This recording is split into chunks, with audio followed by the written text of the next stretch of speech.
It's senior day on Saturday, and this guy is the definition of a senior, 6-year senior. The Frogs have 11 6-year seniors, but he's the only one who's been here all 6 years, which says something with the transfer portal and everything. So congratulations on that. Congratulations on your career, how you've become from a fullback to a snapper. And then it's pretty interesting. You're hearing your story from Mark Cohen about your brother who now snaps for the Jacksonville Jaguars, but he went to Baylor, and you wanted to stir up some stuff with your brother, so you chose TCU. Yeah, I mean, that's pretty much exactly it. That's a huge part of it, because when we grew up, it's a big. Me and him always had a big competition playing driveway basketball and stuff like that. And so, if I can move it one step farther to college, you know what? That's what I wanted to do. So that's what I did. Hey, so 6 years in one place is a lot. You didn't go far from home, but you didn't leave TCU. What is Fort Worth and TCU meant to you? You know what? Growing up in McKinney, before coming to TCU on a visit, I've never been to Fort Worth. Never crossed my mind. And then came here, and it was on my visit, it was a gloomy day, and there's something about a gloomy day, and I feel it's a joke with me and my mom. For my birthday forever, it's always been raining or gloomy day, and so came up here on a visit on a spring day practice by myself, and so the old staff, and fell in love with the community and just the area. And then that just kept on growing as the years, every year just kept on growing. And I kept on falling more in love with everything about Fort Worth. And yeah, I mean, there's not a much better place. Yeah. I graduated from TCU in 97. So the campus is entirely different now, with all the construction that's happened, and even, the football stadium is different, but the campus is what sold me. It's basically 3 blocks. You can get from one end to the other in 10 minutes. I could wake up at 7:55 in my dorm and still make my 8:00 class. What are you getting your degree in, or what have you had your degree in? And then just the campus itself. It seems like it's a huge selling point for recruits. Yeah. So, I mean, I got my undergrad in finance and real estate, and then I'm finishing up my master's in supply chain. So, I mean, the Neely School of Business is top notch. It's one of the best in the state. And then, I mean, the campus is beautiful. I mean, every day I feel like they're changing out flowers. That's the one thing I've noticed of it is how well the landscaping is. I mean, you go there and you're just in amaze of how perfect everything is at all times. And like I said, one of my brothers went to Baylor, and you go to Baylor and it's nothing like, it almost feels like a jail. Everything's exactly the same. Nothing's vibrant. And then my oldest brother went to Rice, and it's similar to here, but I mean, it's hands down. I mean, every building's top notch. The staff's unbelievable. Custodial staff, teachers, professors, administration. I mean, everything. Everybody always walks around with a smile. I mean, when there's flowers blooming in November, there's something up. There's something in the air. So yeah. A former booster, I can't remember her name, when she passed away, she left it in her will, a trust for the tulips and for the flowers. So it's fully funded by this former TCU student, lady, booster, whatever. And as she's gone now, but her flowers live on. So that's a pretty cool story.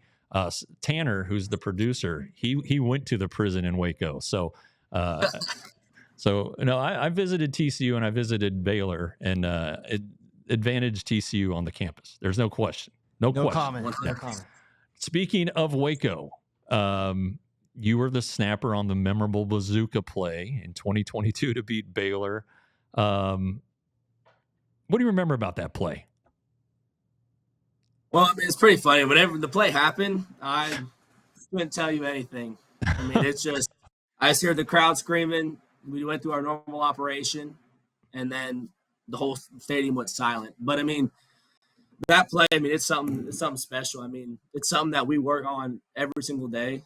And so, I mean, for us, it was just second nature to, hey, do our job. But I mean, looking back on it, I mean, just how perfectly everything was executed. I mean, that's just, kudos to the staff and to the players that were on there. I mean, for us to execute that with 15 seconds left on the clock and get the whole entire offense off and then just the field goal unit on and do everything we needed to do. I mean, that's what goes through my head is how perfectly operated it was. So was Coach Tommerdahl over there telling you guys, all right, we're going to run it up the middle, haul butt onto the field? Did you have at least a little warning? Yeah, we had a warning. So the one thing is no one is allowed to say bazooka. Nobody on the sideline except for Tommerdahl and Dykes. And so funny thing about that is he always holds a towel in his hand. And he'll wind that thing up like a banshee. So when you know that's happening, it's going. But I mean, everybody had it on the back of their minds, except for Griff didn't realize how fast everything was going. Griff was kind of doing his kicking like kickers do, and just all the way on the other side of the field. But right, yeah, all the whole other unit was ready to go, just waiting for the shoots to go down for us to go. So I mean, we were ready, but I mean, you don't know how fast everything has to be until you're in that moment. Yeah. So you're a captain this year. You don't see a lot of guys at your position as captains. So why do you think you were chosen, and what does it mean to be one? I mean, I think I was chosen. I mean, obviously I've been here for a while. I know how the college football programs ran. I knew how to be successful. I mean, we went to national championships. So, I mean, I have a lot on my side. And, yeah, I mean, it's just I think it's more the leadership aspect. I mean, we have a whole bunch of players that are captains that are dogs. And then you have me as a long snapper, which if I'm lucky, if the team's usually unlucky if I'm playing a lot.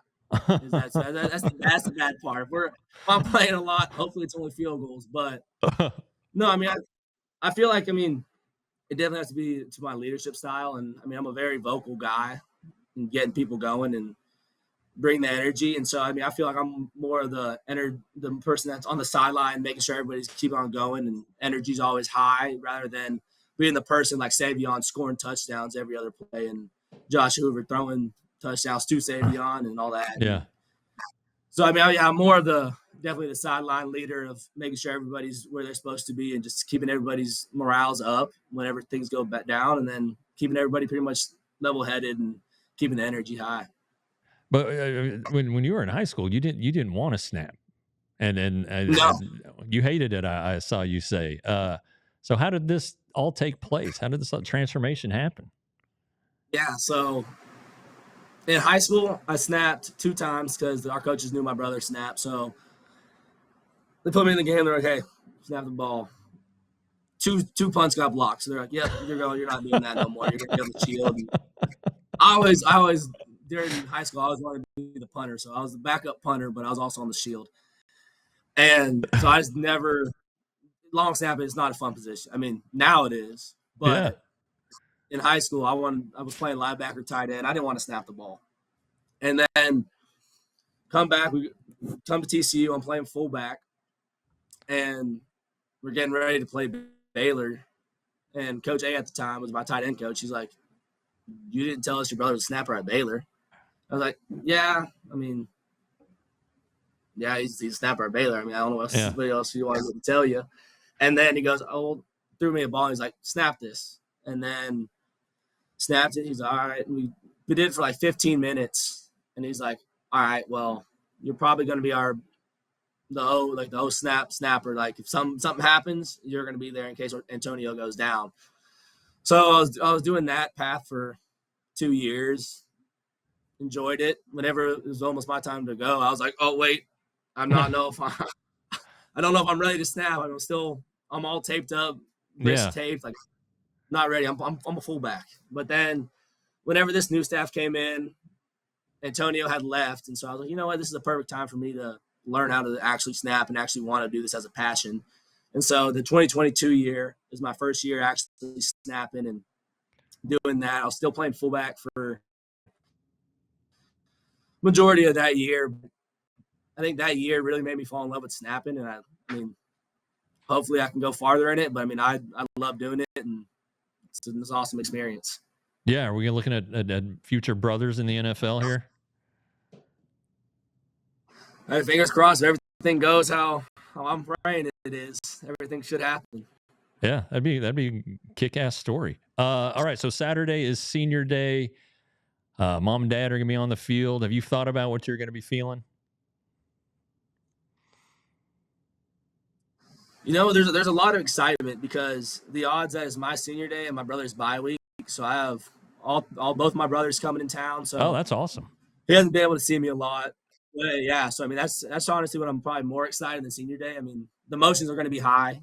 They always will be. I mean it's gonna be my last time playing in the Carter, so I mean that's gonna be interesting. That's gonna be exciting. But yeah, I mean for my family, for my whole entire family to come watch me, I mean that's what I'm most excited for. And I mean we're playing against a good Arizona team, so you can't let the emotions get too high before the game because Right. we have some business to handle.